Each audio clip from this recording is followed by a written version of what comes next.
Javier San Sebastián. Él es el nuevo presidente de la Fundación Internacional Obelén. Es una persona que ha estado siempre vinculada a la Fundación como director médico y como miembro del patronato. Enhorabuena, doctor. 10 años en la Fundación Obelén supone mucho y queremos que se lo explique a nuestros espectadores. Bueno, yo en realidad no llevo tanto como 10 años. Llevo bastantes años colaborando con ellos en proyectos de investigación. En lo que sí llevo muchos años es en el trato con los niños y adolescentes con problemas psicológicos de toda índole y sus familias. En eso llevo 30 años, es decir, algunos pocos más, ¿no? Con la Fundación Internacional Obelén llevo colaborando 1 año como director médico y 3 meses hace que estoy en el patronato, ¿no? La experiencia, la verdad, es que es muy positiva. Cuando yo llegué a la Fundación me encontré con un colectivo de personas con un trabajo increíble, muy eficientes, muy vocacionales y haciendo las cosas muy bien. Por eso, precisamente, me sorprendió que a nivel imagen estuviéramos donde estamos. ¿Cómo trabaja la Fundación Obelén? Bien, la Fundación Obelén es una organización no gubernamental, es una ONG, es una entidad sin ánimo de lucro y que tiene como objetivo la protección de los menores en situación de desamparo y adversidad psicosocial, con la finalidad no solamente de darles un marco de acogida y de protección, sino también de promover en ellos que sean hombres de bien en el futuro, personas honradas, que tengan un trabajo y que se integren bien en la sociedad. Esa es su función. ¿Cuál es el protocolo? ¿Por qué razón llega un menor a la Fundación? Bien, a la Fundación llegan los menores que están en esta situación. En este momento hay muchísimos inmigrantes, por ejemplo, porque o bien sus familias no son competentes para hacerse cargo de ellos, o bien porque tienen problemas de conducta de tal manera que la familia ha renunciado a su custodia o ha habido una determinación legal que así lo ha determinado, y habitualmente vienen por las administraciones públicas. De las distintas comunidades autónomas son distintas consejerías las que derivan a estos recursos a los menores. Consejerías de Bienestar Social, habitualmente. En algún caso también consejerías de Sanidad, pero ya esos son los menores. Pero la idea con la que se organizan los centros en la Fundación Obelén, ¿cuál fue? Originariamente, ¿por qué se organiza la Fundación Obelén? Originariamente surgió como una entidad benéfica, fue una asociación, fue fundación unos cuantos años más tarde, con esta finalidad. Es decir, el fundador Emilio Pinto se dio cuenta de que había un colectivo de menores que no estaban amparados, que no tenían familias que les sostuvieran, que tenían problemas, y surgió pues con la idea de dar acogimiento a estos menores. En este momento la Fundación tiene 4 estructuras fundamentales. Una es el acogimiento familiar y la protección de menores. La segunda es la disposición de centros llamados terapéuticos. Y la tercera es la investigación y la docencia. La cuarta es la reinserción sociolaboral. Y la quinta tiene que ver con el asesoramiento a familias, la consultoría, etcétera, etcétera. ¿Cuántos centros hay en España? En España tenemos 10 centros de terapéuticos, en comunidades autónomas tan dispares como puede ser Galicia o Canarias, Castilla-La Mancha, Madrid, Comunidad Valenciana, etcétera. Pero también tenemos una gran red de acogimiento familiar y de reinserción sociolaboral. Es decir, nuestra labor no es solamente tener físicamente al menor en un centro, no. Es acogerle, seguirle, integrarle en familias que se presten a ello y también reinsertarle en el mundo sociolaboral. Es decir, nuestra labor es mucho más amplia, extensa, que el simple acogimiento temporal del menor. Me he quedado con la idea de cómo se organiza el centro, pero no me queda claro por qué razón Obelén se asocia, o a veces hemos leído que puede llegar a ser un hospital psiquiátrico. ¿Eso no es correcto? Sí, eso no es correcto, y es una de las cuestiones que en este momento están produciendo más problemas y de las que nosotros no solamente no somos responsables, sino que somos víctimas como organización. Se lo explico muy brevemente. Por ejemplo, un centro como es Picón de Jarama, que es un centro terapéutico que está en la Comunidad de Madrid. El tercio de la población de menores que está en Picón de Jarama son chicos que tienen trastorno disocial, es decir, trastorno de la conducta grave, ofensivo, quebrantador de normas, son chavales violentos, es decir, chicos muy difíciles, muy problemáticos y con un patrón reiterado de quebrantamiento de normas. El segundo tercio son chicos que tienen trastornos psiquiátricos graves, trastornos bipolares, trastornos esquizofrénicos, trastornos compulsivos, adicciones, etc. Y el tercer tercio son chicos que no tienen ni lo uno ni lo otro, pero que son chicos en situación de desamparo. ¿Qué significa esto?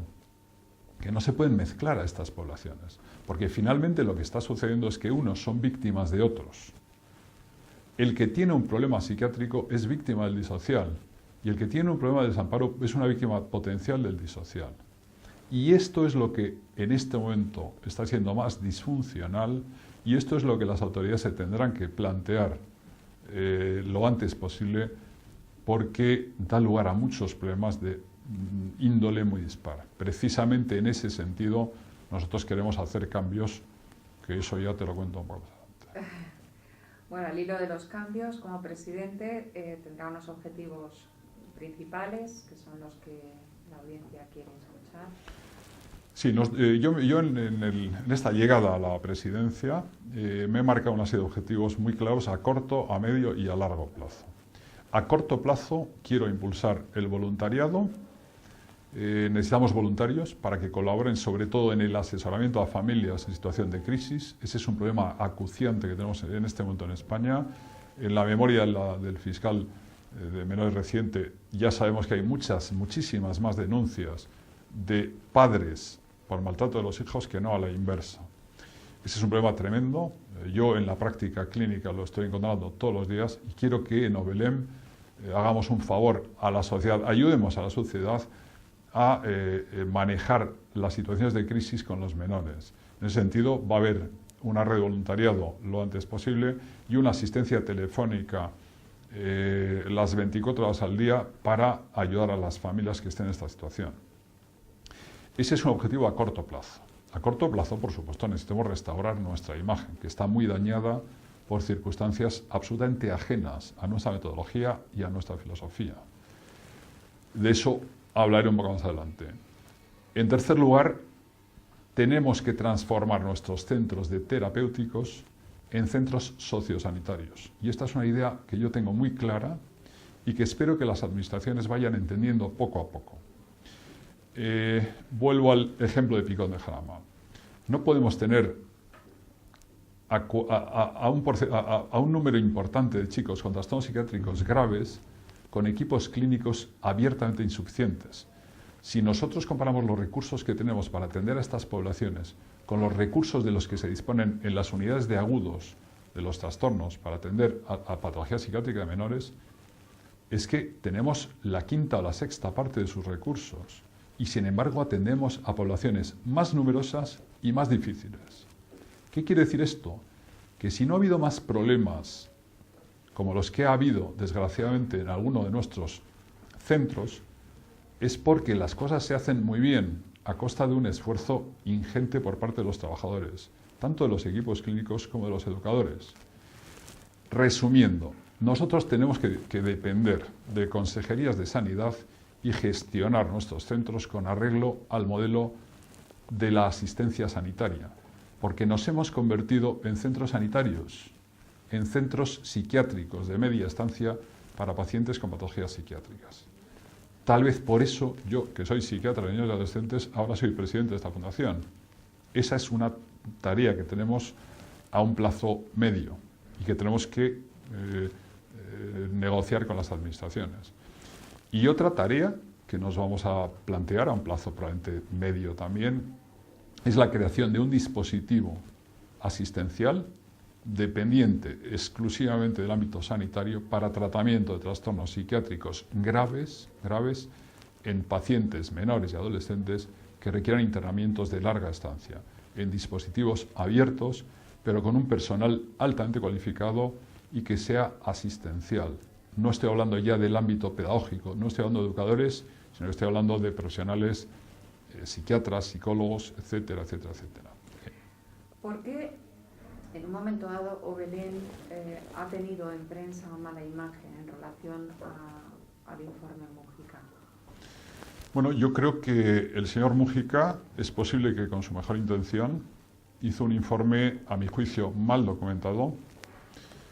El propio título del informe que él presentó en el Senado es ya una contradicción en sus términos. Habla de informes sobre centros de protección a menores con trastornos de la conducta. Eso ya es contradictorio. Es decir, a un paciente con un trastorno de la conducta, que en psiquiatría se entiende como un trastorno disocial, más que protegerle al menor, que por supuesto siempre hay que proteger al entorno de ese menor del propio menor. Porque estamos hablando de un menor violento, un menor infractor, un menor desafiante, un menor que va a agredir a sus compañeros. En la medida en que ese informe se planteó de esa manera, sus contenidos son escasamente rigurosos para con la evidencia científica. Es decir, cuando se está hablando de que un cuarto de contención, que es un dispositivo que se utiliza simplemente para evitar que el menor agreda a sus compañeros, lo destroce todo y se tranquilice, y es un dispositivo además carente de toda violencia, es decir, es una mera habitación, por supuesto, iluminada, en la que el menor no se puede lesionar ni puede lesionar a otros. Eso es un cuarto de contención. Cuando se obliga a cerrar esos dispositivos que existen en todos los centros del mundo y que se basan en algo tan elemental como es lo que en terapia cognitivo-conductual se llaman tiempos fuera, el niño que hace una rabieta y se le deja en su habitación. Eso se ha utilizado toda la vida. Bueno, pues cuando a esto se le llama maltrato, se está frivolizando con la cuestión. Creo que este es un informe hecho con escaso rigor y además, si uno considera lo que después el propio Mújica ha dicho, creo que hay una contradicción entre lo que dice primero y lo que dice después. En ese sentido, nosotros vamos a elaborar un informe argumentado, hecho por varios profesionales, desde profesionales psiquiatras hasta profesionales forenses, juristas, psicólogos, educadores, para, con rigor y basándonos en la evidencia científica, desmontar algunas de las informaciones que tiene el informe Mújica. ¿Por qué el informe Mújica nos ha hecho daño? Hombre, pues porque se vierten afirmaciones demasiado,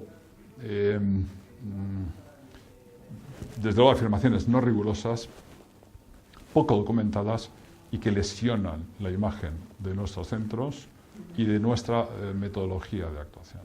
¿Por qué es tan difícil? Es difícil tratar a la infancia y con el máximo respeto lo decimos, pero es mucho más difícil hablar de los problemas de la infancia. Y creo que en esta sociedad hay que enfrentarse a que difícilmente vamos a llegar a una sociedad correcta si los infantes comienzan con actuaciones similares a las de Pozuelo y con otro tipo de problemática que puedan haber tenido, como llegar a un suicidio o otro tipo de actuaciones. ¿Por qué es tan difícil? Yo creo que en España en este momento la sociedad empieza a tomar conciencia del problema que tenemos con nuestros menores. En ese sentido, el propio Mújica, muy recientemente, a raíz de la publicación del informe de la Fiscalía del Menor, ha dicho, y a raíz de los sucesos de Pozuelo, ha dicho que los responsables de los hechos vandálicos de Pozuelo eran los padres, que no habían inculcado en sus hijos una educación con valores, con principios y con límites y contención. Yo, por supuesto, suscribo plenamente las palabras de Mújica, pero enfatizo, esto es contradictorio con lo que él decía en el informe que hizo previamente. ¿Por qué es tan difícil hablar en España de los menores? Pues porque hemos creado una sociedad demasiado permisiva, demasiado consentidora y demasiado contempladora de los derechos, pero no de los deberes de los menores. Le puedo poner un ejemplo. Un menor que vi el otro día que tiene 9 años. había decidido unilateralmente, porque había tenido problemas en el colegio, dejar de ir al colegio y dejar de estudiar. Entonces llevaba un fracaso escolar absolutamente voluntario y no iba al colegio. No era tampoco una fobia escolar, simplemente se había instalado en algo tan cómodo como era no ir al colegio. Los padres lo habían intentado todo y finalmente ya estaban desesperados. Y cuando yo pregunté a los padres, pero ¿y qué hace cuando está en casa? Me dijo el padre, pues juega. Y pregunté yo, ¿y a qué juega? Y dice, pues juega con la Play. Y entonces le dije al padre, pero ¿en esta situación tiene Play en casa? Me dijo, sí, porque claro, pobrecito. Esta es la filosofía del menor que tenemos en España. Es decir, el menor es un ser lleno de derechos, pero que no tiene deberes. Y esto no puede ser, porque luego sucede lo de Pozuelo, sucede las agresiones a los profesores, y suceden muchísimas cosas que, vamos, que me extendería. Pero hay dos cuestiones que a mí me interesa mucho dejar muy claras, porque también han contribuido mucho a la pérdida de imagen por nuestra parte, que son los suicidios de los menores, en este caso adolescentes. He de decir, primero, la segunda causa de muerte más frecuente en la adolescencia es el suicidio. Segundo, un adolescente se puede suicidar cuando menos se lo espera uno, en cualquier contexto y en cualquier situación, sea cual sea su circunstancia. Hay muchos estudios sobre epidemiología del suicidio adolescente y hoy por hoy carecemos de datos rotundos acerca de la causalidad del suicidio de un adolescente.